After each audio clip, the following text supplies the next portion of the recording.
Perhaps it was history that ordained that it be here, at the Cape of Good Hope, that we should lay the foundation stone of our new nation. For it was here, at this cape, over 3 centuries ago, that there began the fateful convergence of the peoples of Africa, Europe, and Asia on these shores. President Nelson Mandela. From physics To botany. To food. My name's Mirabel. I'm Jasmina. I'm Ramil. And I'm Jarita. And this is Science Tourist Cape Town. Hello, we are the Science Tourists, and I'm Jasmina Davé in Cape Town at the African Cafe. Local science, fresh mixed vegetables, served with orange and dania dressing. I have already dug in. It's so delicious, and it looks amazing. We have different kinds of sorts of food all around the table. I just ate the African Cafe cassava bread, which is like cheesy bread, and it tastes really nice. And it comes with this dip, which is like cottage cheese-ish with a lot of flavor. I really enjoyed it.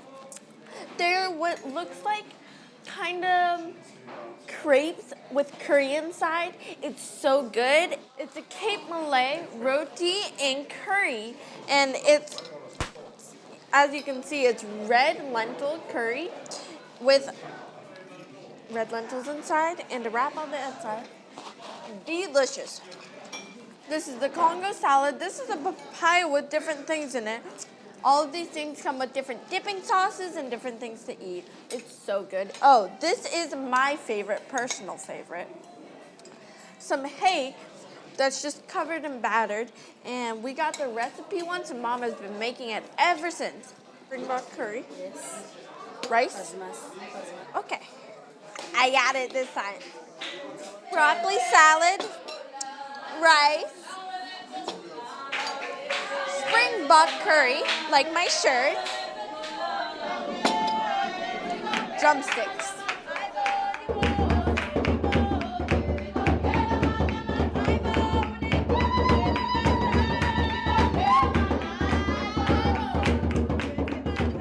So the Iziko complex is this gardens. It's so beautiful.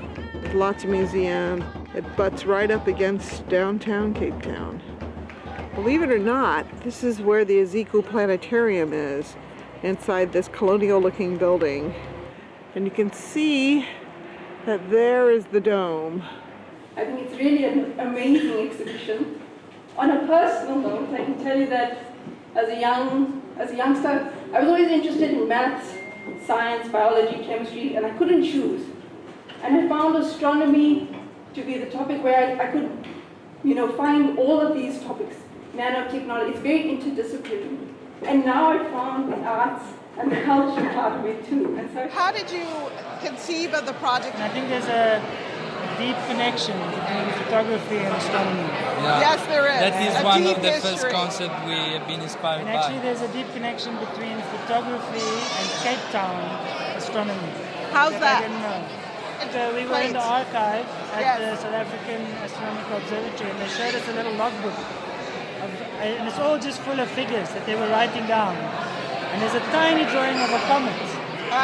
And the guy who takes care of the archive, he said that somebody saw the comet with their naked eye and they drew it next to all the numbers. Yeah. And the next day somebody brought in an amateur photograph of this comet. And then suddenly they strapped a camera to the telescope. And then from there on suddenly they started using more photography and observation. So you didn't know that history of astronomy and photography when you started. The first input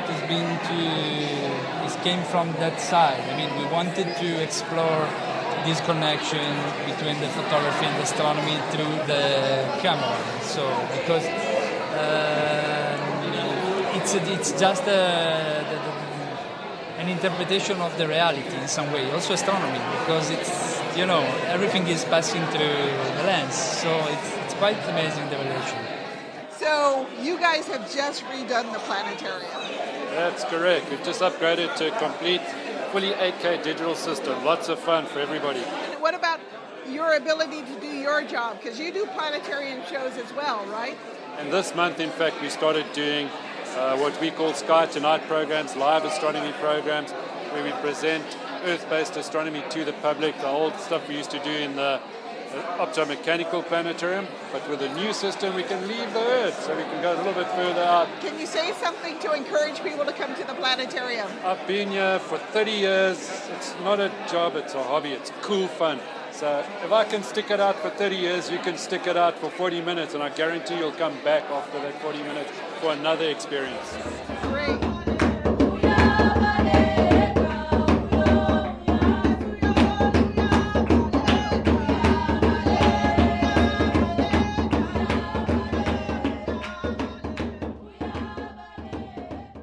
We're in Cape Town, South Africa, at the UNESCO World Heritage Site in the Kirstenbosch Gardens.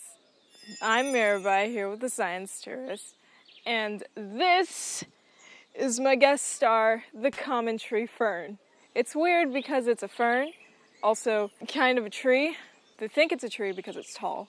Ferns are usually about knee height. With a medicinal herb garden and useful herbs. Then our favorite aloe. You know, aloe is just so huge here. If you look at this aloe plant, it is like a tree. Look at it. And it goes up and up and up. This is eye level for me, so that's about 5 feet high. That's how big that aloe plant is. It's huge. I love Kirstenbosch because it has all these cool informational things. They really thought long and hard, and the 3 languages. It's just amazing. So here's the one that's for colds and coughs. Ndlovu is what it's called. I used to grow this in my backyard when I lived in Cape Town. You can see it's a very distinctive with these sort of frosted green leaves. And when you touch them, they're a bit fuzzy too. They feel fuzzy, they look fuzzy. And they feel fuzzy. We have the mountain behind us, and I just walked up half of the mountain to get here. Why are we here? Because of these. They are proteas, which are the national South African flower. So this is the protea in bloom. It's a protea lacticolor. It's got weird petals, which are like triangle shaped. And when they're in full bloom, it spreads out like a lotus. But it's not a water flower. It grows on trees, woody trees, which have like round leaves. It's pretty good. And inside of the flower, you have these like tendrils, little antennae thing. It's very pretty.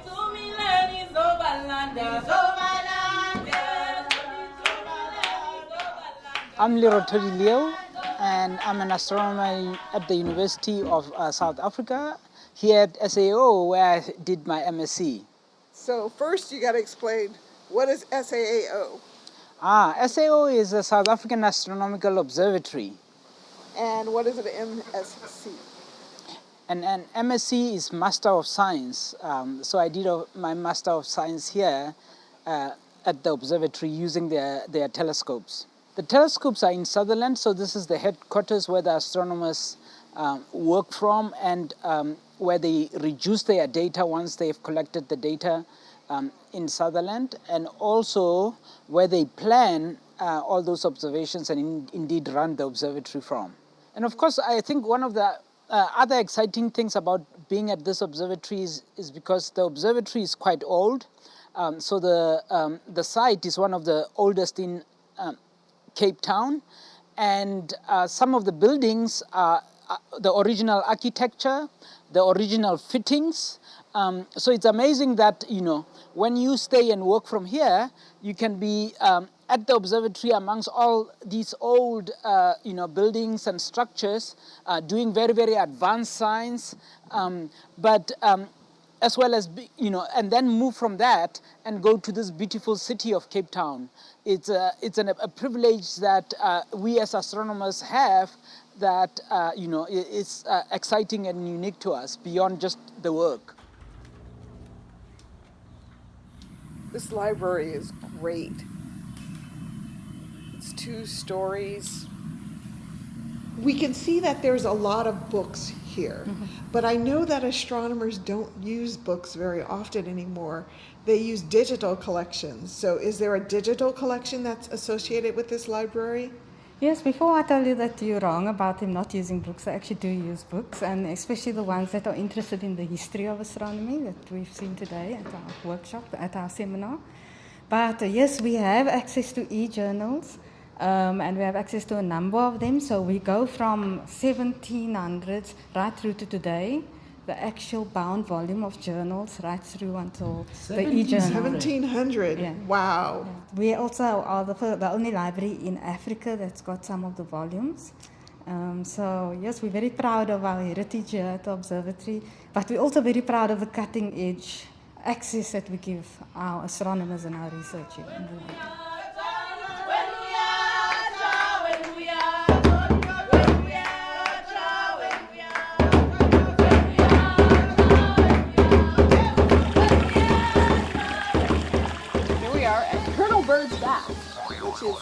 Which is it's actually a spring that comes from underneath the mountain, sort of. This spring produces 72 liters per minute, which is a lot of water. There's a waterfall there, which you can fill your water bottles at. Also, underneath your feet is a little river stream thing. The source of water is the Table Mountain Aquifer, which is underneath the mountain, right? And the spring that we were at also taps into that aquifer. What I'm gonna do here is I'm gonna pour the water that I collected from the spring up there into this tiny water bottle for testing later. I am going to test the water that I got from Kirstenbosch Gardens with this water testing kit. Look, we have this drinking water test, analysis results page, cheat sheet, 2 iron tests, 2 6 tests. Last but not least, we have 2 copper tests to test for copper. This is from the Table Mountain Aquifer, so we're going to see what it contains in terms of minerals and other things that dwell in water often, and maybe we shouldn't be drinking. So this chart also comes with parameters as to what's safe and what's not. So if it's like within the brackets of okay, right, then you can drink it with no problem. We're going to do the 6 tests first. It tests for total hardness, total chlorine, alkalinity, pH, and nitrate. Testing water is always fun, because you're never really sure what you're drinking until you do all the chemical tests, am I right? So this is the 6th test. All right, so total hardness is 0. Yay. Total chlorine is also 0. Alkalinity, it's more like 40. pH is pH is 4. That's not good. We waited 30 seconds to see the nitrates, and she still has no nitrates. So tell me why that's probably true. Oh, it's because it's in a spring. It's a spring. So nitrates would be pesticides. That's great. 8, 9, 10. Ooh, pretty color. Wait 15 seconds and compare to color chart. It's certainly not 0.3, and it's not 0. It looks the closest to 10. I mean, 1.0. Next is iron. And it looks like the color that's closest is 0.3. 0.3. I have to agree. So only 2 drops, huh? Pesticides, both lines are dark blue. And lead, one line is dark and one line is light. Kirstenbosch spring water straight from the spring is completely drinkable.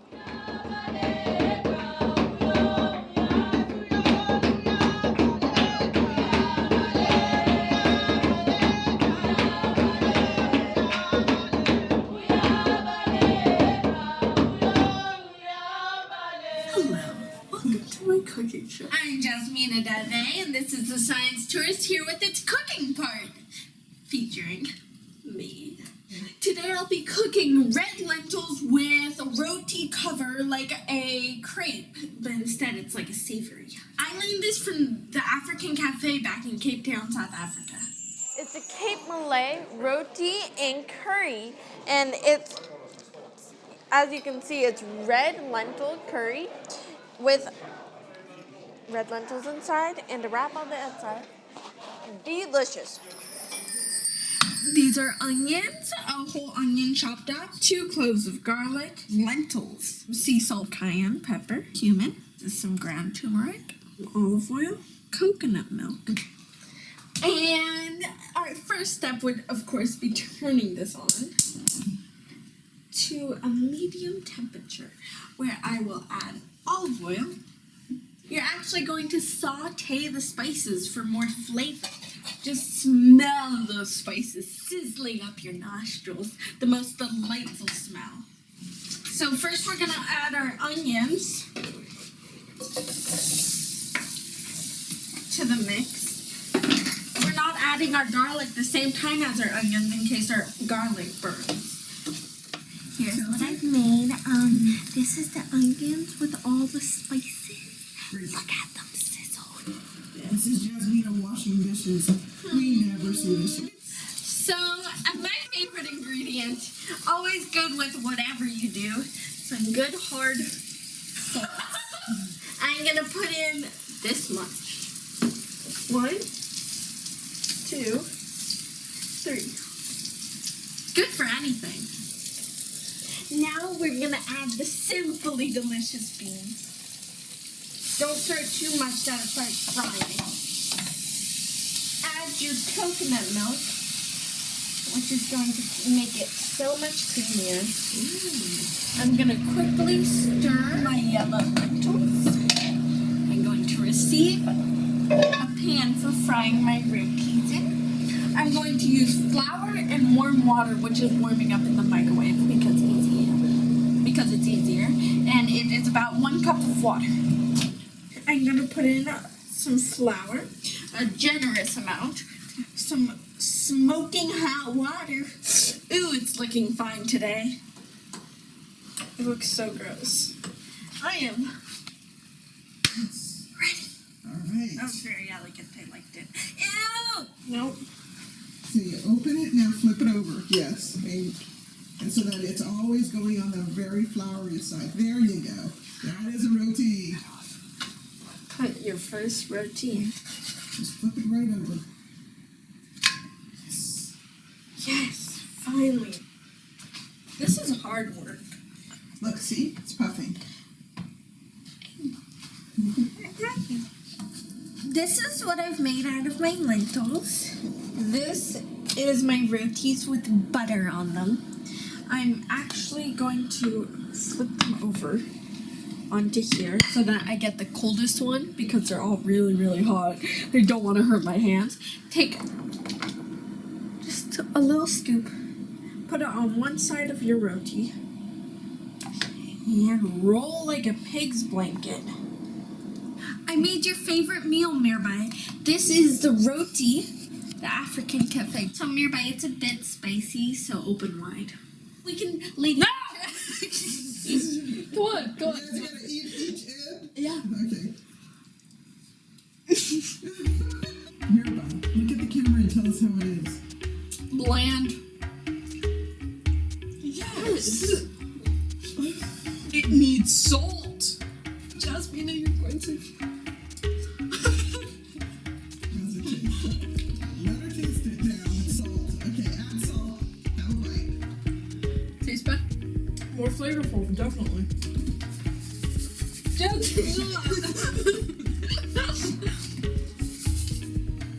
Don't know. This is an A+ once you add salt. So instead of 3 dashes of salt, make it like 5. I'd say 6 dashes of salt. Don't tell me what to do. I live my life meal to meal, Mom. Hashtag live your life meal by meal. Hashtag to meal to meal. I think it's delicious.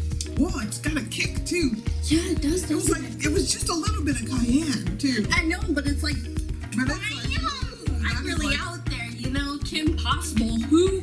You know, I thought it came out quite well, but like you said, you needed to add more salt to it. Once the salt was in, I think it's delicious. It's a wrap! It's a wrap going to the